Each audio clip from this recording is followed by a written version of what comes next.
Salut tout le monde, bienvenue dans Imitsu Retro. Aujourd'hui, je vais vous parler d'une expérience que j'ai eue bon, cette année. Parce que je peux pas trop, en fait, je suis limité dans le détail. J'ai été tiré au sort. Alors, je m'étais inscrit personnellement, c'est pas parce que je suis youtubeur ou quoi que ce soit, c'est un gros hasard.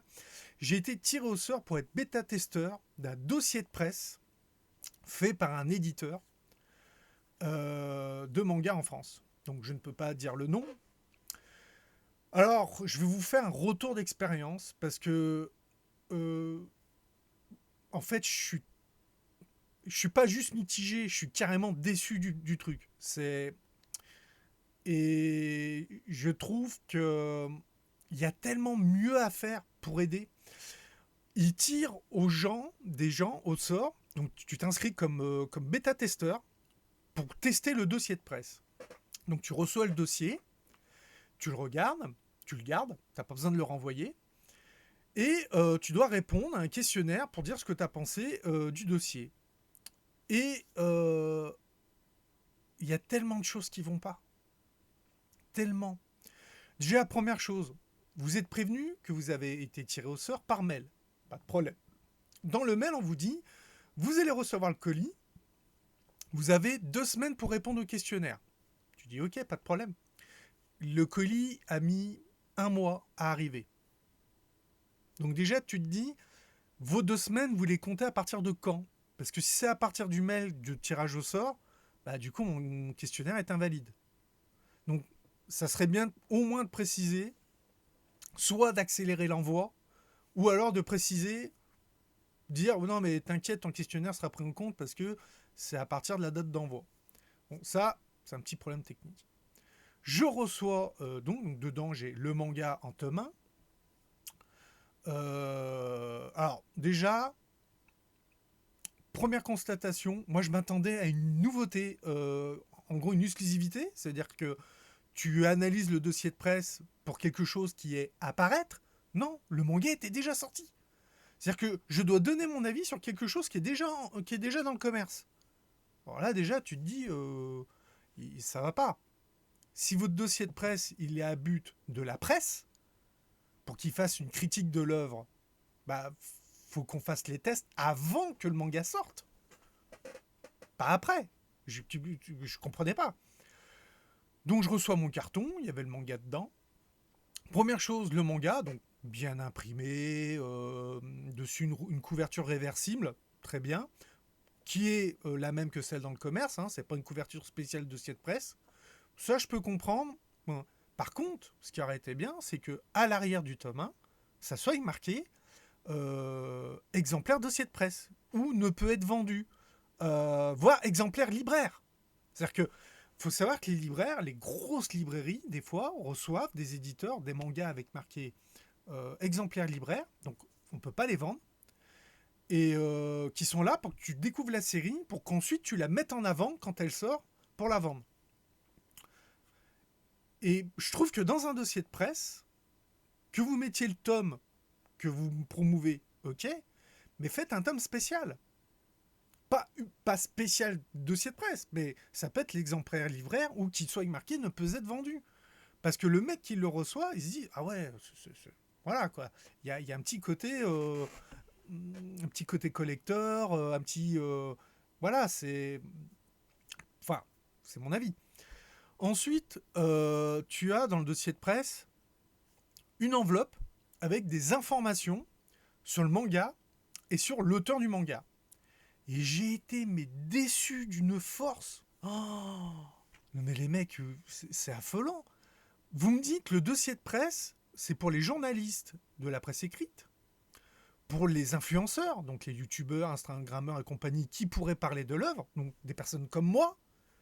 Donc moi, je l'ai pris au premier degré, j'ouvre l'enveloppe, j'ouvre le truc, une feuille, recto verso, d'un côté, le résumé de toutes les œuvres de l'auteur disponibles en France, c'est bien, c'est à titre d'informatique, c'est bien, et de l'autre, une interview de l'auteur qui a déjà quelques années, qui parle de l'adaptation d'une de ses œuvres en live drama au Japon. Et t'es là, alors, l'extrait de l'interview, traduite et tout, c'est bien.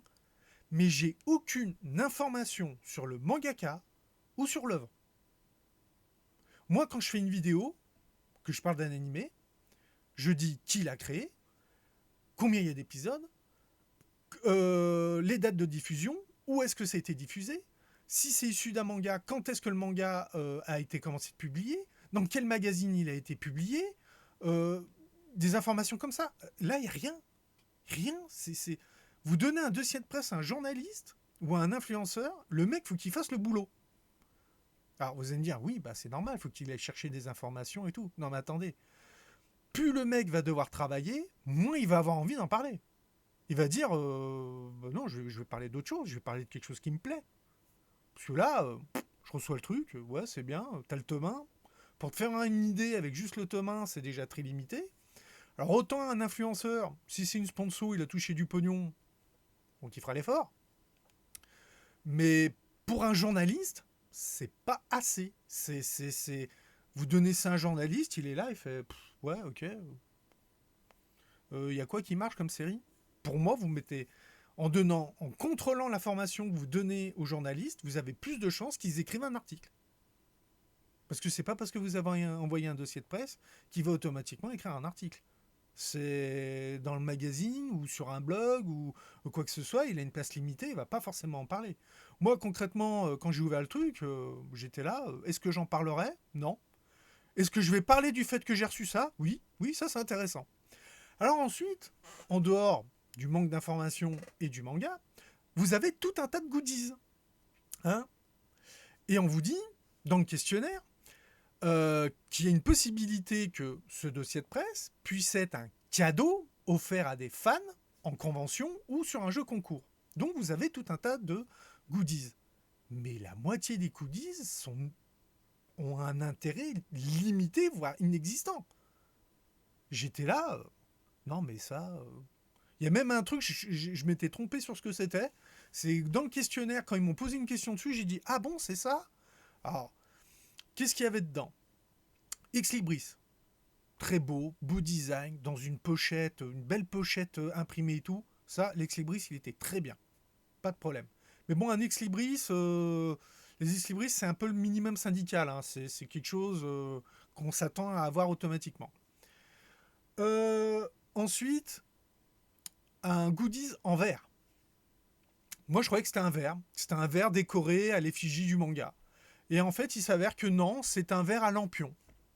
Alors, si vous habitez dans la région lyonnaise, que vous avez besoin de verre à lampion pour le 8 décembre, ce qui est un peu mon cas, tu te dis c'est cool.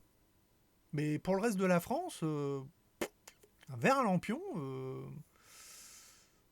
je trouve que c'est un peu limité, quoi. Parce qu'en plus, c'est un verre très épais et tout, donc j'étais là. Donc vous avez quelque chose qui coûte cher à fabriquer, qui est lourd dans le colis, et qui a un impact très limité. Autant un mug encore, j'aurais dit, ouais, un mug c'est cool, mais alors un verre à lampion. Et dans le questionnaire, il me pose la question, ah, vous en pensez quoi? Bah, que c'est de la merde. Voilà. Je vous l'ai écrit et je vous le dis là encore. Ça avait que peu d'intérêt. Alors si encore il y avait une référence à des lampions dans le manga, dans l'histoire et tout, j'aurais dit, ouais, non, en fait, c'est raccord avec l'histoire, machin, donc c'est cool. Mais non, même pas, c'est même pas le cas. Donc non, ce goodies n'a que très peu d'intérêt. Comme je vous dis, intérêt limité. Il est bien fait, hein. Alors par contre, il est bien fait, le décor est beau et tout, c'est du costaud là-dessus. Le produit en lui-même, j'ai pas de problème. C'est l'intérêt du produit qui me pose problème. Il y avait un sac, alors pareil, un sac en toile, un peu comme les sacs en lin tissé. Très joli sac. Pas un gros cabas, un truc plus petit, avec une belle illustration d'eau. Le sac est très joli. Questionnaire, qu'est-ce que vous pensez si on vendait le sac? Bah non. Pourquoi? Parce que c'est un sac qui est très joli quand on vous le donne. Par contre, il y a peu de chances que quelqu'un l'achète. Les sacs décorés manga, en cadeau, c'est un très beau cadeau. C'est un très beau cadeau en stand. C'est un très beau cadeau en dossier de presse et compagnie. Par contre, si vous le mettez en vente, au vu de la qualité du produit, vous allez le vendre cher, vous n'allez pas en vendre beaucoup.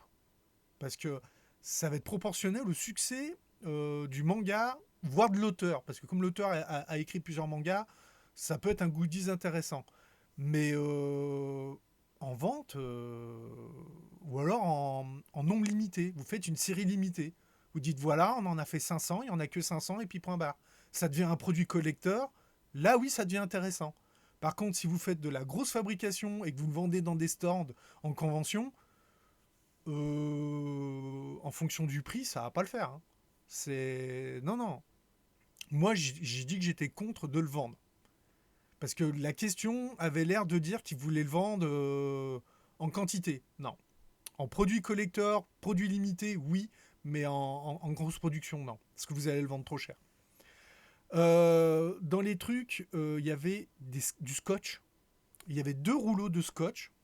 Avec, alors c'est du scotch décoré, machin. C'est quelque chose de décoratif. Alors, c'est des trucs que j'ai vu dans des mangas où effectivement, des fois, tu vois les personnages qui ont des tableaux en liège où ils mettent des photos et qui mettent du scotch décoratif, machin. C'est un produit qui est très japonais. Par contre, en France, pareil, intérêt très limité, plus fille que garçon. Bon, bah, forcément, le manga est un shoujo, donc c'est raccord. Je dis pas. Par contre, deux différents, je trouve que non. Et pas en dossier de presse. En lot, en stand, oui. Par contre, en dossier de presse, non. C'est un goodies non, pour moi, qui flop. Et enfin, pour finir, le dernier goodies qu'il y avait dedans, l'éternel cahier de notes comme on a souvent dans les collecteurs de jeux vidéo. C'est-à-dire que tu as une couverture qui a une belle illustration, puis dedans, c'est que des pages blanches. Donc c'est ce qu'on pourrait appeler un carnet de croquis. Pareil, intérêt limité. Très limité. Moi, je pense que ça, ce qui aurait pu valoir le coup, c'est faire un mix. Page blanche, page avec des lignes. Et plutôt que de mettre du scotch, mettre un stylo. Comme ça, si vous êtes à une présentation presse, bah, le mec il se retrouve, il a de quoi écrire à l'effigie du manga. Donc je pense que ça peut être fun, mais vraiment très limité.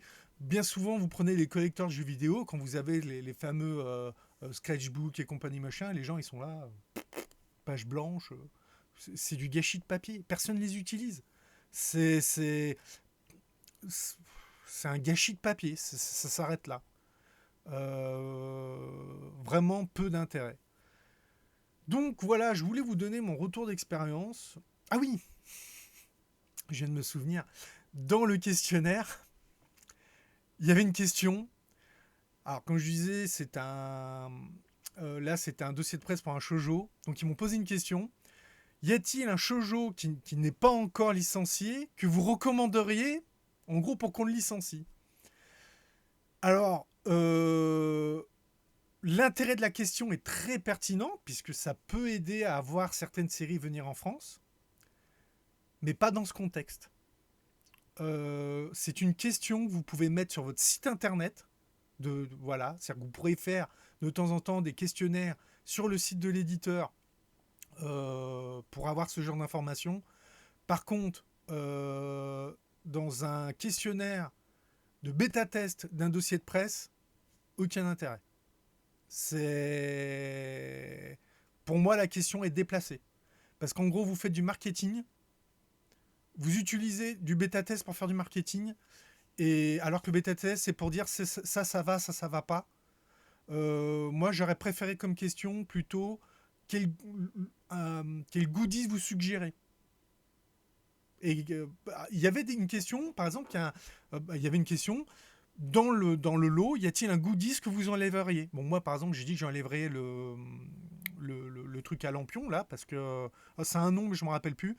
Parce que comme je disais, je trouvais qu'elle avait que peu d'intérêt et on se retrouve avec quelque chose de lourd dans le sac, parce qu'il ne faut pas oublier, vous êtes à une convention, vous allez voir 10 présentations dans la journée.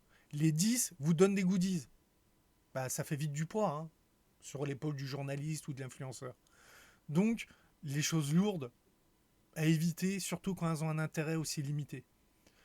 Euh, En goodies sur le stand ou à un jeu concours, pourquoi pas. Pourquoi pas. Mais en dehors, très peu d'intérêt. Donc voilà, mon retour d'expérience de ce bêta test de dossier de presse pour un éditeur manga français est le suivant. Oui, peu de chances que je sois à nouveau tiré au sort, parce qu'ils vous disent que vous pouvez tirer au sort plusieurs fois, mais je pense qu'il y a peu de chances que je sois à nouveau tiré au sort, du coup. Faire un bêta test sur ce dossier de presse, c'est bien, mais il vous faut améliorer votre questionnaire, parce qu'il y a des choses qui ne vont pas. Au niveau des produits, prenez en considération l'utilité des produits et le fait que ça va intéresser ou non ceux qui les reçoivent.